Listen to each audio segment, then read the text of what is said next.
screwed me from going to university then, and he's trying to do it again. I love my country, and I want to make sure that it flourishes. Well, I'm angry. I'm angry and angry and angry. It feels like, bro, it just feels stupid. Like, no corporate university, no cut. I had to explain to a kid yesterday why he might not have an education in the future, you know. Well, because so many people are affected by these cuts. I mean, look at all the students around you, you know. No cuts, no fees, no corporate university. And a lot of people think of it as us just wanting free handouts, but it's honestly us just not wanting to burden the debt. Doug Ford has been in power since 2018. We've had financial issues. A lot of us are struggling to find jobs. We got homeless folk roaming around our universities. There's like lack of safety. I got children who are in college, and they are going to be facing a horrible debt. This is a video about the Osap Protest. Obviously, I'm not still there. I'm at home editing, finishing the video right now, actually. I'm sorry, the audio could be better. It's going to be better next time. And yeah, I just wanted to make sure that people could speak for themselves. Tried to keep the interview clips as unedited as possible so you can see what people actually wanted to say. And without further ado, let's see what people had to say. Why are you here and why do you care? In 2018, he screwed me from going to university then, and he's trying to do it again, and we're not going to let that happen. We're going to take to the streets, and we're going to do it right, and we're gonna make some change here. What happened in 2018? In 2018, I'm low income. In 2018, he decided that he was going to cut free low-income tuition. So I worked my ass off to get to those schools, and I found out after already accepting my offer that I was no longer going to get to go. And how did that feel, just that being taken away from you? Devastating. Devastating because low-income people and poor people deserve access to healthcare, food, education, all the fucking physiological needs. And they're always thrown under the bus, and we're sick of it, and we're going to do something about it. So how do you think people who are in your situation, you know, now, today, like high school students, how do you think they're feeling? I think they're scared for the future. I think at least my generation is like, what is the point if we don't do anything? So this is kind of what we have. We can take to the streets, and it's within our control. This is the power that we have. Any last things you want to say? Yeah, classic. Fuck Doug Ford. Why are you here and why do you care? I'm here because Doug Ford cut OSAP cuts, or OSAP funding, and you know, that affects a lot of us, me specifically, so I'm upset. How does it affect you? I mean, I have no money, my family has no money, you know, I need this, you know. I don't even spend all my extra money on bullcrap. I just need money for school. That's it. So how does it feel knowing that the money now comes with a lot more debt? It feels like, bro, it just feels stupid. Like, why don't you want to educate people? Why isn't, first of all, hot take, university should be free. I think we should promote education. We should want people to be educated. Why am I paying to be educated to better our Canadians as a society? Like, it should just be free in general. That's all I have to say. And do you think less people are going to go to school because of changes like this? Hell yeah, like I was even debating if I should drop out because I don't have money to go next year. Obviously, I shouldn't drop out, but like I was debating it. And that's not an easy feeling to reckon with. Of how, like, should I drop out or not? How did that feel for you? It was like, bro, what am I working towards? Is this all just like mean nothing? Like, I need money for education, but I don't have it. Like, what am I gonna do? I just feel hopeless. Any other last things you want to say? Fuck Doug Ford! Fuck Doug. Why are you here and why do you care? I'm here to stand in solidarity with students around me and people who are in situations where this deeply affects them. And why does that matter to you? It matters to me because I believe everyone should have access to good education. No one should be in a position where they don't get to do what they want in life, and it sort of affects everyone. The economy does worse when everyone is in positions they don't want to be in. I think giving everyone the opportunity to do what they want and get the education for free without having to burden the debt also helps them, you know, it helps them learn much better when they don't have the burden of debt or have to pick up another job just to make it by. So what do you think the impact on students is going to be with these kind of changes? Similar to what I just said, I think the impact on students is they're going to have to pick up other jobs. They're going to have to go out there and try and take time away from their studying. It's definitely going to impact them heavily because a lot of people are now going to have to go find other ways to get that money, and it'll divert their attention from getting their education. Are you in school right now? Are you in high school? Like, I'm a first-year student at McMaster University. have you talked? How do you think your friends and your peers and like other people in your classes, how do they feel about this kind of change? They're definitely upset about it. And a lot of people think of it as us just wanting free handouts, but it's honestly us just not wanting to burden the debt. To go through our life being able to buy a house, which is already extremely hard, having another $80,000 of debt in a lot of situations packed on top of that is detrimental. It's going to stop people, impact their life, and make it so everyone overall has a worse quality of life, which is not what I think the Premier should be doing. Totally. What do you think the Premier should be doing? I think he should be working to improve everyone's life. He shouldn't be building highways just to help his developer friends. That helps just himself. When you are a public servant, that's what it is. You're a public servant. You're meant to help the people. You shouldn't be helping your isolated group of friends. That's not what it is to be a public servant. Why are you here and why do you care? My name is Zadia Kobe. I'm a York U student in third year criminology. I'm here because I care about my future. Look, I'm respectively conservative in some areas of life because I'm a religious person. I'm a Muslim. All right, you would be surprised to learn that Muslims are very conservative. What we're not conservative about is when we're run by incompetent leaders that are screwing over the population to appease the people at the top. And that's what Doug Ford is doing. Let me be honest, we wouldn't have a problem voting in whichever political party, if regardless of their ideology, if the political party was a competent ruling force. Doug Ford has been in power since 2018. We've had financial issues. A lot of us are struggling to find jobs. We got homeless folk roaming around our universities. There's like lack of safety, like a rise of crime, and we like to blame the federals for this, but the federals are focused on federal issues. Like we can like complain about that on another day. When it comes down to provincial issues like this, we all gotta be united on this. Like you see that there's a lot of leftists here, and it seems like there's only a leftist rally. We got conservatives here too, because they know it's not about the political side. It's about the fact that Doug Ford is a crappy leader. We want him out. We want someone competent. It doesn't matter what political party they're in. We just want someone who will reverse this and will focus their time not on the people who are giving them donor money, but the people at the bottom who voted them in and will be helping them out. Because that's what we want. We want a leader who cares about us. We don't want to be financially in debt next year where we're mostly homeless after graduating, or that we need to find retail jobs with 5 years of experience in cutting paper. So you feel like Doug Ford is failing you? Yes, he's been failing us. The Greenbelt scandal, remember that? Like we pretty much ignored it because we thought, you know what, we have a crappy ass ruler. We might as well just go for the guy who's like most recognizable and the best choice we got in the elections, because that's exactly what people did. We voted in Doug Ford because Bonnie Crombie was incompetent, and Mayor Stiles, okay, I'm not gonna lie, maybe she's smart, but I didn't know much about her until right now. Maybe she has the chance if Nate Erskine-Smith doesn't become Liberal leader and doesn't prove himself. But until then, we just voted in Doug because, I mean, I didn't even vote, but everyone else voted Doug in because at the point he was the only guy we had. But now everyone's waking up and realizing, nope, Ford doesn't care about us. Totally. And how does that make you feel, that he doesn't care about you, that he's making all these decisions that, like you said, serve interests outside of the common man? It makes me feel sad because the point of politics in the first place is to serve the people and to help the people, to be a ruler that will help the good people. Like every great leader that we've had that hasn't been a dictator had to have get taken out of power. Like JFK for America, he was one of their best presidents. He got taken out, and we all know who did it. I'm not going to say who, but we all know who did it. All right, like Yitzhak Rabin of Israel was one of the few Israelis that wanted peace with Palestine. He got taken out. All right. And like, same thing, we let corrupt people get in power, and the good ones who want to do the right thing the democratic way, they end up getting taken out, or they end up like getting demoted in power. Like Lee Kuan Yew was a dictator, but everyone loves him because he did good for Singapore. He cared about the people. People just said he was a stern father figure, but he got work done. And people realized he had to be a dictator, he had to be authoritarian, because when you're not authoritarian, I'm not endorsing authoritarianism, but he realized that when you have a corrupt government like that in Singapore, you need to apply force. We haven't applied force on the Ford government, and look what's happened. We're all effed over here. So, why are you here and why do you care? Well, I'm here because this is where the energy is, this is where the action is, and this is where the movement is really taking off. This is where young people are, and I want them to know that I stand alongside them. I'm the MPP in Oshawa, and on Monday we had walkouts from the high schools, and I was so honored to be there with them.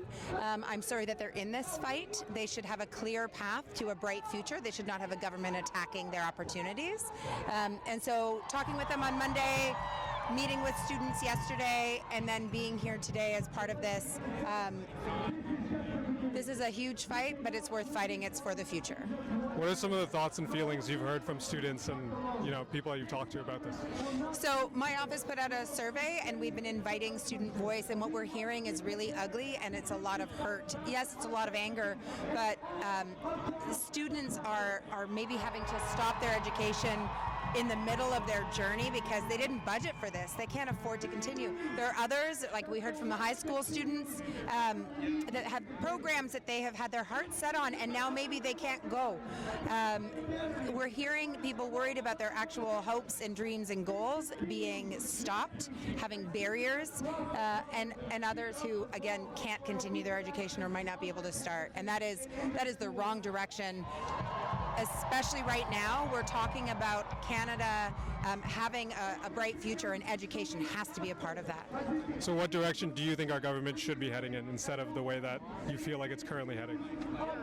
Ontario has been at the bottom in terms of funding for education. The students who are here have never had funded education, not from kindergarten all the way up.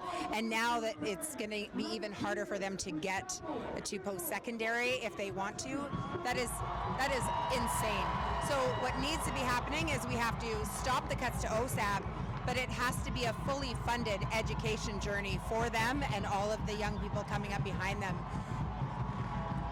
This premier and the government before him have underfunded education in the province of Ontario, worse than any of the other provinces. We're at the bottom for per student funding. So it's not just enough to make it affordable to get there for kids. When they get there, it has to be a funded, appropriate education. And I assume your team and the NDP at large wants to move in that direction? Well, yes.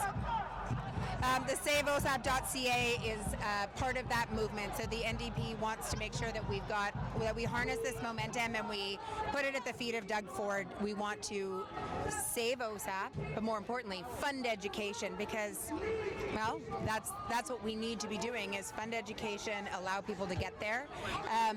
Locally, we've got a town hall on Friday, March 13th in Oshawa, but the NDP is also hosting a massive town hall. People can go to saveosap.ca if they want information to go to the town hall that's in Toronto on March 12th. But I mean, those are small pieces. Look at this. This is freaking amazing. This is massive. Doug Ford has awakened a giant in attacking young people and attacking the future. He's going to have to answer to this. Any last things you want to say that I didn't touch on? Doug Ford either needs to be the government that he should and fund education, or he needs to get out of the way. What are you here and why do you care? Well, I'm angry. I'm angry and angry and angry. It's impossible to not be angry.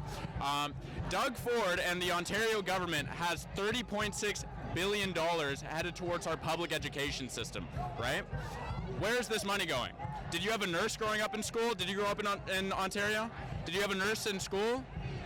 Not a real nurse. No. Did you have like proper calculators and pencils and stuff, or did you have to supply that? Yeah.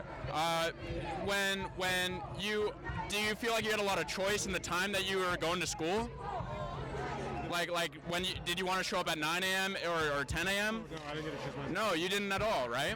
You had to sit in the seat that they asked you to sit in, right? That's why they're scheduling you so much. They're scheduling you so much because they don't want you to build the skill of scheduling yourself so that a company could do that, or the government can do that, or when they tell you to sign on the dotted line, you're gonna sign. The education system's great. It's wonderful at making people intelligent because Ontarians and Canadians as a whole are really smart and really skillful. But what the struggle is to see what we could actually do with $30.6 billion. Like, you could end homelessness in America twice. And what do you think?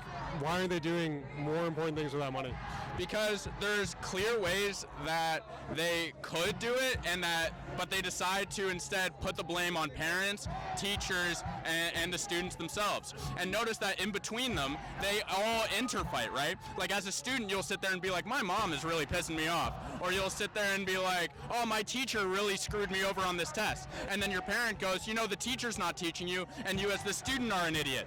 And then the teacher's going, well, the parent didn't raise you right, and the student's just just not willing to learn. So everyone's fighting with each other, but who are we not fighting? Doug fucking Ford! Like, he's the only person that we are not blaming in this system or not pointing at, saying, you have so much money in the system that you could end homelessness in America twice. You could pay every teacher in Ontario $100,000 plus at a free food program for $2 a meal around, for on the top end, $15 billion. So again, where is this money going? So, to the people who aren't angry, what would you say to them? I would say it's important to get angry. It's important to rally up and to be a part of stuff like this. Like, that's your money. All of that money comes from the public property tax money, specifically. Very, very specifically the property tax money. If you don't own property, your dollar has never gone to the education system unless it's been like through other people and stuff. But we still raised $30.6 billion. Kind of crazy. Granted, that money's also being split between the Catholic system and the public system. If you own property in Ontario, you can choose whether your money's going to the Catholic system or the public system, and then if the Catholic system doesn't meet quota, the public system will subsidize until they meet the same mark. But there's, like, thinking about that mathematically, like, if you're a kid in the Catholic school system, there's less children. But if they're meeting the same funding, there's more funding for you per child. But realistically, would you want a tiny, like, more part of $15 billion, or would you want an equal parting of 30.6? Not a hard question to answer. Not a hard question to answer. Any last things you want to say? I learned all of this on my own personal time and my own personal research. I'm a film student. So if I'm a person that's sitting in my own room, just doing this research, looking up, $30.6 billion. Oh, you could fix the education this way. I wonder if we do, like, if we add more student choice, or if we help build a more positive and connective culture that actually creates enjoyment in learning, then maybe we might be able to make an efficient learning system that also creates emotional intelligence alongside the physical skill and intelligence of the system. But why can I, as someone who only has a diploma from Humber Polytechnic, the same school that Doug Ford couldn't do anything with, if I can think of all of this with a single diploma, why can't Doug Ford with his entire time in office?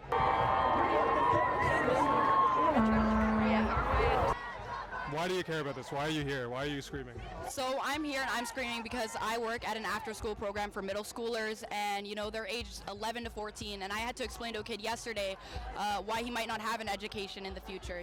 I work with mostly BIPOC kids who have various financial situations and various relationships with parents at home and who can fund their education. And I had to explain to one of them that his older brother might not have money for tuition this year or next year, and yet he might not have any money at all or any hope of pursuing a future in education. And it's just sad because the whole point of university, when it was initially started, was for rich white people to get an education, to flex their money, for men to flex their education. And now that it is accessible for immigrant families, which make up literally most of Toronto, especially in Canada, and they aren't going to have a chance to go into uni anymore. They're not going to have the option to even consider an education, and they'll have to work. And with the recession and everything, it's a horrible thing to see, and it's directly impacting the students that I work with, and just my heart goes out to them. So how did he feel after you started talking to him about it? Like, what was his response? That sounds pretty hard to handle as like a high schooler. He's in middle school, so it's even worse than that. But first thing he thought of was his older brother who is in university, and I was trying to explain to him and get it through to him that you might not be able to go to uni for a while if you don't have any money to get in, and it's heartbreaking because some of the kids tell me that they've gone through homelessness. Some of the kids tell me that they don't have parents waiting at home for them, and to break the news to them that there's even bigger things happening, they shouldn't have to be the ones to fight for getting their education. I'm going to have to do it for them. I'm a mentor to them. I'm a staff to them, and now I want to be someone who can get them an education as well, to be like a foot in the door for them to even have a chance. And so you said you work with kids, like, these kids have dreams, right? What do they want to do? One of the kids, I'm nutrition staff, so I teach them how to cook. One of the kids was like, I want to be a chef, Ness. Like, I want to go and be a chef. And that is a beautiful thing to hear when I'm like someone who's directly changing the course of their lives, you know, the choices they make and the passions that they have, like so many people have done for me, you know. Sorry, I would have. But no, I feel you. Yeah, it's just horrible, you know, and I can't really get it through to them, you know. All they're worried about right now is, like, what are we having for snack today? What are we going to learn today? And they might not have something to learn tomorrow. That's a bar right there. That's a bar. I'm cooking, you know, I'm cooking. That's what an education gets you. True. Yeah. And if you wanted to say something to Doug Ford, what would you say? Fuck Doug Ford. Amen. Any last things that you want to mention? Basket weaving is hard. I know he hasn't weaved a basket in his life. Period. That's all. Yeah, he doesn't have the fingers for it. Exactly. Yeah. Thank all you right. so much. Appreciate you. Oh, I mean, we could. Cheers. How do you feel about the OSAP cuts? Not great. Terrible, actually. It's affecting students disproportionately. Students that are low income, all students across Ontario. It's preventing them from accessing education, and it's unnecessary. So, yeah, I do not agree with the OSAP cuts at all. Why do you think Doug Ford thinks it's necessary? Why do you think he's doing this? Unfortunately, I can't speak to his rationale or his thought process. I don't know what is going through his mind when he makes these decisions. All I know is that it has real life impacts and consequences on students, and that is what matters, and we need to make this reverted at least. Like, at the very least, we need to bring back the model of OSAP before. And you're in post-secondary right now, right? So what have you been hearing from, like, your peers? I'm hearing that they're scared, that they're worried that they won't be able to either pursue their education or finish their education. If they can't access education, who's going to be in our workforce? Who's going to be our teachers? Who are going to be our doctors? Who are going to be our artists?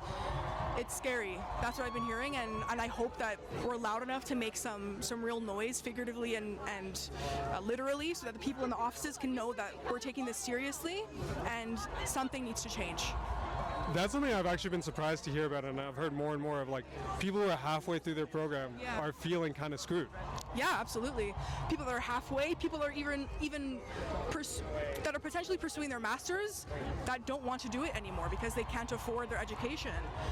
I think it's a deterrent for people to go into school. If you can't afford it, why would you do it? You're going to rack up debt just for an economy that's already so hard to live in.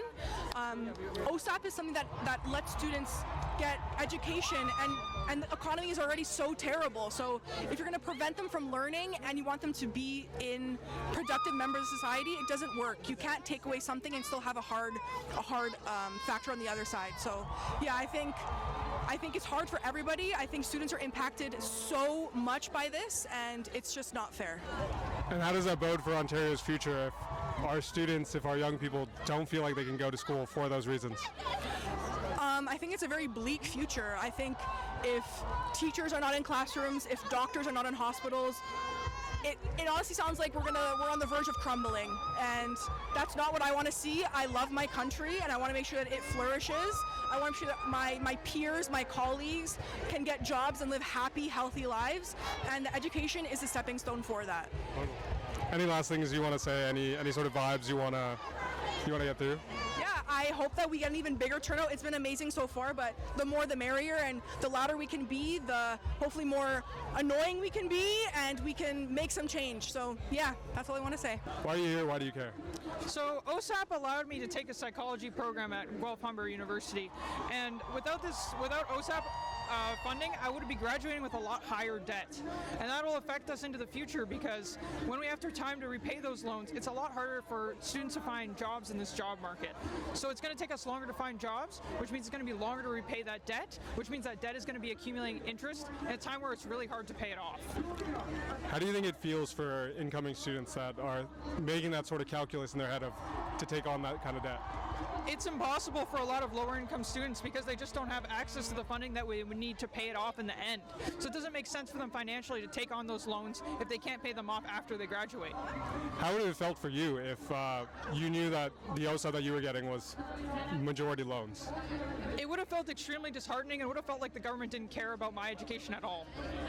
And do you feel like the government cares about your education? I can't say that I can feel that way right now, honestly. There's a lot of people who care about this. Why do you think so many people have shown up? Well, because so many people are affected by these cuts. I mean, look at all the students around you, you know? This is the first time I've seen the left this united in forever. We're usually divided, but, you know, this issue affects so many people that the left has all come together, and even people from the right, the center, everybody's come together because this is such an important issue for the students of the future. It's all right!